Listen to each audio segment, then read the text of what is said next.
अस्सलाम वालेकुम जी। Legal inside with Mansoor Ahmed Kataria के साथ इस एपिसोड में आपको वेलकम करते हैं। यह दस्तूर है जुबान बंदी कैसा है यार अब तेरी महफिल में, यहाँ तो बात करने को तरसती है जुबान मेरी। पंजाब हुकूमत ने ऐसा क्या किया कि इस वक्त पूरे पाकिस्तान के अंदर जितने जर्नलिस्ट सेक्शन है, जितनी सिविल सोसाइटी है, लीगल फ्रेटर्निटी है, उनके अंदर एक तनाज़ा खड़ा हो चुका है कि पंजाब गवर्नमेंट एक ड्रैकोनियन लॉ ले आई है डेफेमेशन पे।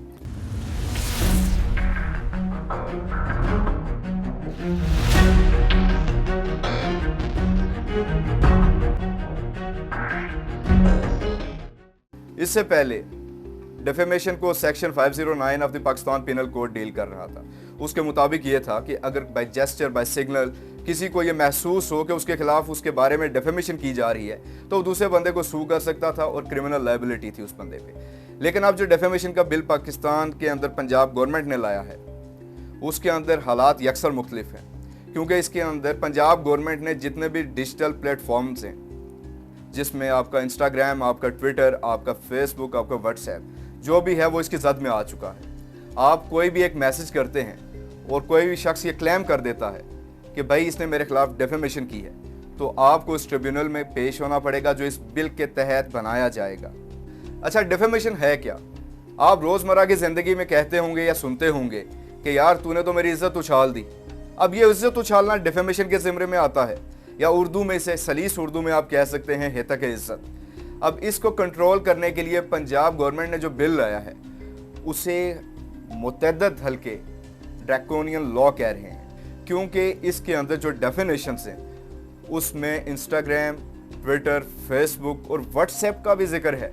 यानी आप व्हाट्सएप के ऊपर एक मैसेज फ्लोट करते हैं और एक शख्स क्लेम कर देता है भाई इसने तो मेरी डेफेमेशन की है, वो आपके खिलाफ क्लेम में जा सकता है और आपको सिविल प्रोसीजर कोड के तहत वो सारे के सारा समरी प्रोसीजर होगा। अब समरी प्रोसीजर क्या है?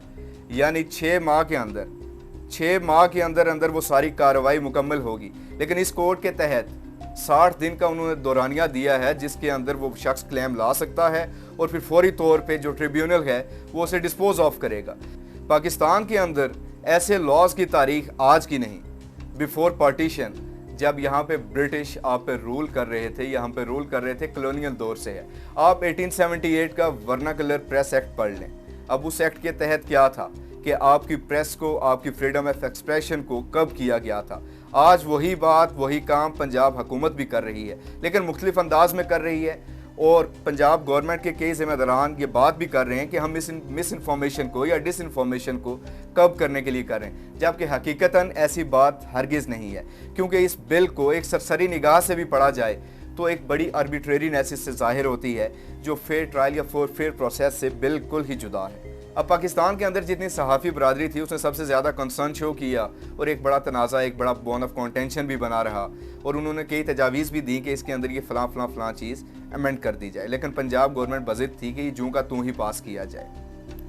अब इसके अंदर सबसे बड़ी बात जो है वो ये है कि कोई भी शख्स आज़ादाना तौर पर सोशल मीडिया का इस्तेमाल भी नहीं कर सकता।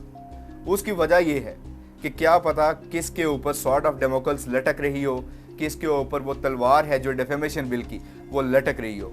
अच्छा, ये बिल एक प्रॉपर एक कॉम्पिटेंट लेजिस्लेचर ने पास किया है, पंजाब गवर्नमेंट ने पास किया है और इसकी फिटनेस पे कोई भी डाउट नहीं है।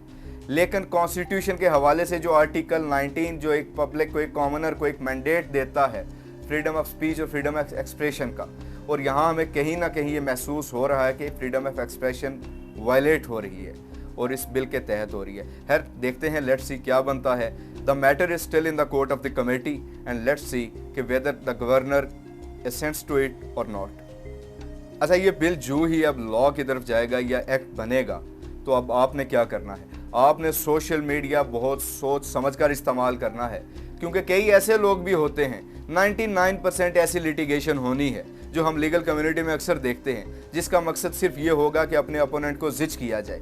आपका एक मैसेज आपके लिए वबाल जान बन सकता है और आपको हैवी पेनल्टी भी डल सकती है। इसलिए बड़े ध्यान से कोई भी अपनी राय देते हुए, सियासी राय देते हुए या किसी किस्म की ओपिनियन भी देते हुए बड़ा ध्यान रखना है। आपने ख्याल से सोशल मीडिया इस्तेमाल करना है या कोई भी डिजिटल फोरम। Thank you.